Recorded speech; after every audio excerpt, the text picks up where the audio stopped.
What is up, Insaners, and welcome to another pre-season FPL video of the Fantasy Premier League 2021-22. How are you guys doing? In today's video, we'll talk about our updated draft and some potential replacements, along with our transfer strategy for the first few game weeks. Guys, there are a few surprises in there, so make sure you watch the whole video. Do hit the like button if you like today's video. You can consider subscribing to the channel if you're new around here. Still a few days to go before we start the first week of the new season. We'll be doing regular FPL content this year, guys, including our team reviews, transfer suggestions, best captain picks, and all that good stuff. Make sure you hit the bell icon to get notified of our upcoming videos. You can also follow us on Twitter and Instagram for regular content and updates. The links to all our socials will be in the description below. Great, with that, let's start today's video by first talking about our team structure for Game Week 1. Now guys, it's really important to have a structure in place while selecting your team. When you are planning your team, the strategy should be made keeping in mind the first 5 to 6 weeks at max. Before you get into teams who have good fixtures, I think it's important to make a note of what balance you want for your team. This year the pricing is done in such a way that you'll have to pick and choose your premiums and have a balance of all three: premium, mid-range and budget options. For my own draft, guys, I'm thinking of playing 3 at the back. Now it really worked well for me last year with options like Shaw, Soufal, Cresswell or even Dallas there. This year, it's a bit tricky as you would probably want to have at least 3 mid to premium defenders and probably a couple of fillers who might start for their respective teams. For my team, I've gone for a cheaper 5th midfielder as I want to play a 3-4-3 with 3 strikers up top. Now I'll get into why this and not a 3-5-2 while we're discussing our picks, but this is what I have in mind for now. I think this year, even the 3-5-2 might be a popular approach with Tony or a 4.5 million striker coming into teams. Guys, of course, this is a pure strategy call and you need to take that. Honestly, it totally depends on what kind of players you want for your team. Now coming to teams that we have based our team on, there are mainly 3 to be honest. It's Everton, Liverpool and Man United. All 3 have pretty good starts to the season. Now, these teams also offer some really good options across the pitch, so this could be a good starting point for your team as well.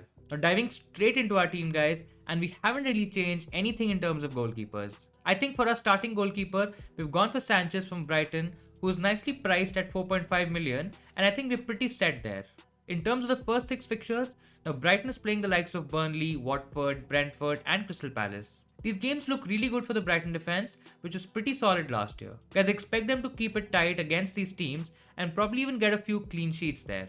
Overall, I feel Sanchez at that value is looking really good. Yes, Ben White has left the team and may or may not affect their clean sheet potential, but Brighton as a unit have always worked on a system, so I think that should be okay. There was a little injury scare for Sanchez in the last preseason game, but I think it doesn't look that serious and he should be okay. Now I'm still not 100% sold on the idea of going for a premium keeper like Edison, Martinez or even Mendy from Chelsea. Guys, I personally don't feel there's enough upside in any of these picks, and having a budget keeper definitely gives you some additional money to spend. Now if you're not convinced with Brighton and their clean sheet potential, you can maybe even look at the likes of Schmeichel from Leicester, who could come in handy as a rotation option with someone like a Bachmann from Watford, but then you're at least spending $1 million more on goalkeepers, which might not be the best move. You also have Melier, who was great for Leeds in the 5 million category, or you can even go ahead with a Man United goalkeeper. Now all of us were expecting Henderson to start, but he might not be fit, and if that is the case, you can go for David De Gea, who's still a good keeper in my opinion. Guys, he could be a great bargain option at 5 million, especially for a strong United defense. Now another very important decision to make here is that if you want to go for a double United attack with Fernandes and Sancho, you'll have one more spot. Now would you want to give that spot to someone like Shaw, who has more attacking upside and is 0.5 million more expensive, or the keeper option with a low point ceiling? I personally prefer the Shaw option a lot more. Now guys, the second keeper is Ben Foster from Watford. Now he's one of the cheapest keepers in the game. He's more like a bench filler option here, and I don't think so we'll be playing him in our 11 or he'll be starting for Watford anytime soon. He's just there to make up the numbers, and let's move on.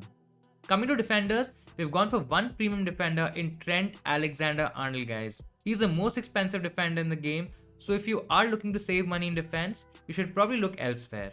Liverpool's defense is expected to get better with Van Dijk returning from injury, and Konate as a second centre back should also help. I think if you talk about Trent or even Robertson, we always look at their attacking potential. I mean, a clean sheet is just a bonus to be honest, right? I think they're as good, maybe even better, than the 7 to 7.5 million midfielder striker options. Now it's quite close between Trent and Robertson. Last season, Robertson played slightly more minutes than Trent, but if you do a fair comparison, then Trent comes out on top for most numbers. Guys, we know that there are assists in him, he's also on set pieces, so that's a plus. And in a down season last time around, he was able to get 10 attacking returns. I'm expecting this to go up by a lot more this season, and that is why I would pay 0.5 million more for him over Robertson. We've also seen that Liverpool's most attacks comes from the right side, so that really cements the Trent pick in my opinion. Guys, the next defender is Tinia from Everton. Now he's 5.5 million in this year's game. He looked really good in the Everton friendly games recently. Guys, I'm pretty sure he'll make a lot of forward runs, plus he should be on set piece duty as well. We know that Rafa Benitez places a lot of importance in crossing, so he along with that DCL combo, guys, it looks pretty good. Coming to our third defender, and right now I have Fofana, but this could easily be Ben White at 4.5 million or even Veltman as a Brighton double up in defense. Lamptey is most likely to miss out in the beginning, so Veltman could play instead and maybe could be even a decent attacking option from the Brighton defense. Guys, I'm open to both options right now. Another pick could be Ait Nouri from Wolves, who has been playing on the left side of Wolves midfield in the preseason games. Now if he continues to play out of position, he could be an option too. Guys, the ideal scenario would be to get in Shaw in the 11 by upgrading the third defender somehow. Right now I'm not sure how to do that, but Luke Shaw has been massive for Man United on the left side, and the ideal scenario would be definitely to get him. I think he should be fit to start the game against Leeds, so let's see. I might save some money in attack or even midfield and do an upgrade to Shaw. Rest two options are nothing really to talk about, guys, and you could probably take any two 4 million defenders who will just sit on your bench. I think my idea overall is to spend as little as possible in defense and most of the times play a 3-man back. Now with the keepers and defenders done, guys, let's talk about a midfield now. Mo Salah is the clear premium choice here. You know that he doesn't need any introduction to FPL, right? He scored 22 goals, 6 of them were penalties last season. He was top among all players for shots in the box and efforts on target last season, and was also miles ahead for penalty area touches, so there is no dilemma here. Guys, he's also a great captaincy option for most weeks, so he's definitely a set and forget pick in my opinion. Now a few of you might be interested in Mane as a differential, but to get him instead of Salah is a tough call, especially when he's only 0.5 million less than Salah. I'm pretty sure you know that Mo Salah outscored Mane in every department last season, and I think this year as well, it's going to be the same story, guys. Another reason for Mane not being the ideal FPL asset this season is Diogo Jota coming in at 7.5 million. Now Jota scored 9 goals in just 12 starts last season. Of course, he missed a decent portion of the season with a knee injury. I personally don't think Jota is going to completely replace Mane, but their minutes might be shared if Firmino starts and Klopp doesn't start all 4 together. So I'd definitely take that 0.5 million hit and go Salah all the way. Now guys, another very interesting thing that you'll see here is no Fernandes, which might be a bit surprising for some of you. Instead, we've gone for Jadon Sancho. Now we did a similar move last season, especially around the second wild card, where we took out Fernandes when he was blanking.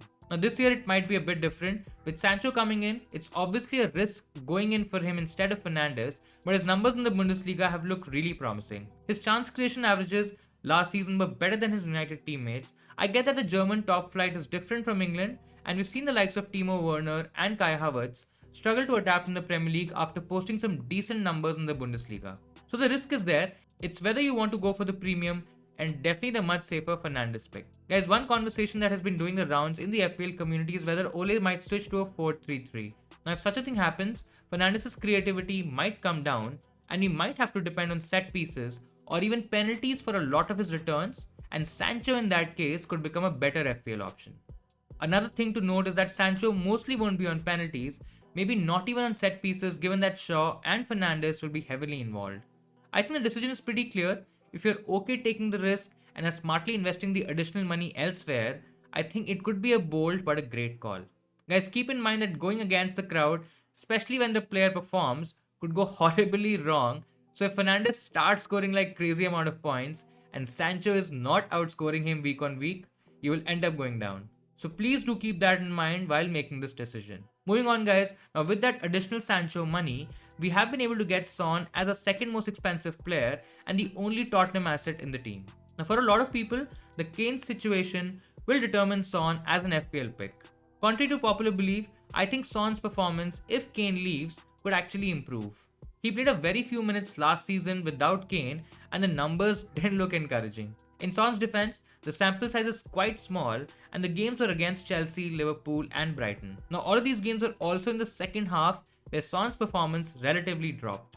Guys, going back a couple of seasons, it was a completely different story. Now, without Kane, he tends to play more centrally and could become Tottenham's talisman. I think there's a chance if Tottenham sign a new striker, his appeal might be slightly reduced. Nevertheless, guys, Son is worth having a look at. The first game is against Man City, so that could be tricky, but Son could be a decent pick in midfield post that. Coming to our other midfield picks, guys, we get into the budget sort of category now with Rafinha in the 6.5 million price range. Now, this is where you have a lot of options this year, but in this entire bracket, I still feel Rafinha has to be the standout pick. He scored 6 goals and contributed 10 assists in his first season for Leeds. Now, only 9 players had a higher expected goal involvement over the season than him, and getting all of this at 6.5 million looks like a bargain. If you are someone who purely goes by fixture difficulty, then you might not get convinced by this. Rafinha plays Man United in Game Week 1, then Everton in Game Week 2, and Liverpool in Game Week 4. I still feel he can get an attacking return in all of these games, so maybe he's worth the risk. Guys, Harrison and Dallas are other options from the Leeds midfield. If you can't afford Rafinha, you can definitely get Harrison, who's a better option when compared to Dallas, and should be a consistent starter in the Leeds setup. Our final pick is Billy Gilmour, who's a standard 4.5 million midfielder in FPL this year. I feel he's going to start for Norwich. Now, the first few fixtures are really bad, guys, so if you want to play a 3-5-2, then maybe target another 4.5 to 5 million midfielder. Still, I feel if you want to play a 5 every week, then it's better to sacrifice a striker up top rather than leaving points on the bench all the time. Bissouma is another alternative to Gilmour if you want better fixtures at the start. He's another regular in Potter's Brighton side. Now, don't expect him to provide attacking returns, but he could give you a couple of points, maybe even a clean sheet point if anyone in your playing 11 doesn't start. Guys, you can also have a look at Brownhill from Burnley, who's also 4.5 million. He can definitely play centrally, on the right, or as the most advanced midfielder in a 4-5-1 setup, which Sean Dyche tends to play for the bigger games. Now, Brownhill is a regular starter, and he's looked sharp in the preseason games as well, so he could be another bench fodder option that could give you some points. So guys, this was our midfield. Now let's look at our forwards. This year we have a lot of forwards to choose from. Now there are hardly any cheap forwards in the game right now. Bamford, Antonio, and even Watkins, who were all quite low in price last season, are now around the 7 to 8 million price range. You also have the likes of DCL around the same price range. Now right now, guys, we are playing with 3 forwards, and we've gone for the likes of Watkins, Antonio, and Dominic Calvert-Lewin from Everton. Coming to our first forward, Aston Villa's Ollie Watkins. The first 3 fixtures now for Villa look really good, probably the easiest in the league. You might have to make a plan for Game Week 4 as the fixtures then get really tricky for Watkins. Now maybe that is when you get Jimenez, whose fixtures turn, and you can easily keep him till Game Week 15 and 16 if he's playing well. Guys, with Bundia joining Villa this year, Watkins will surely be hoping to have a better season, even better than last year. Only 3 forwards produced more FPL points than him last season, and only 1 offered more points per million spent. The underlying statistics were also good for Watkins. He was inside the top 3 forwards for total goal attempts in 2021, as well as most shots inside the box. All of this is looking pretty good value, guys, for a mid-range forward, and let's move on. Now, Antonio is another very good pick in attack. He has been West Ham's main goal threat going forward. One huge worry with him is his fitness. He tends to pick up niggles and knocks, which makes him miss games, and that is not what you want from your FPL team. Guys, you want the players to be fit and play 90 minutes as much as possible. I think another very interesting thing is that who will create the chances for the Hammers? I don't think so Lingard is going to join West Ham, so that also needs to be considered. Guys, West Ham might even sign a new striker, as there will be Europa League as well, and there's no chance that Antonio will be able to play all the games. So in a way, Antonio's minutes might also be managed, so we have to keep that in mind. I think overall, if Antonio is fit, you get him in your team as you can replace him with an Iheanacho, or even go cheaper with a Tony if West Ham forward gets injured. Then we have Dominic Calvert-Lewin from Everton, guys. Now this is another pick that is not 100% confirmed in his team. Rafa Benitez is Everton's new manager, and this definitely means a tighter defense. Now what it means for DCL is still yet to be seen. Benitez might go with a lone striker, but the thing is that we have seen Richarlison also playing up front and DCL drifting out wide. I still think if Benitez plays a 4-2-3-1, DCL should be up top with Richarlison playing on the left of those 3 behind him. I still think you'd be okay not to have him as there's so many other options this year. Guys, I've already spoken about Tony and Iheanacho in my last video, so I won't cover them here in detail. Interestingly, Chris Wood is another option in the budget sort of category a few of you might be thinking to go for.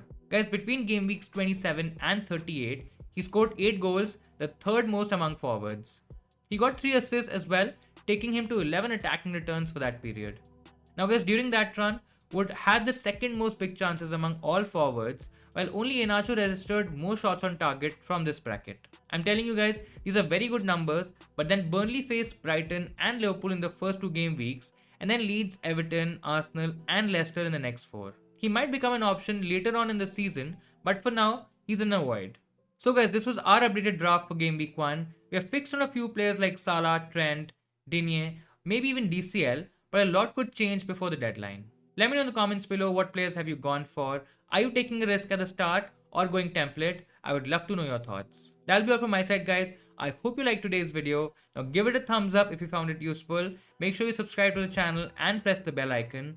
That way, you'll be able to know when our videos are out. You can also join a mini league, Insanely Football. You'll see the league code on the screen to join, and we've also mentioned it in the comments below. Okay, so our next video should be out soon, where we'll be reviewing some of your FPL drafts. Now, if you want to get your draft reviewed, guys, you can reach out to us on Twitter or Instagram. We'll be happy to feature and review your team. Till then, keep tinkering with your teams, have a great time, and I'll see you Insaners next time.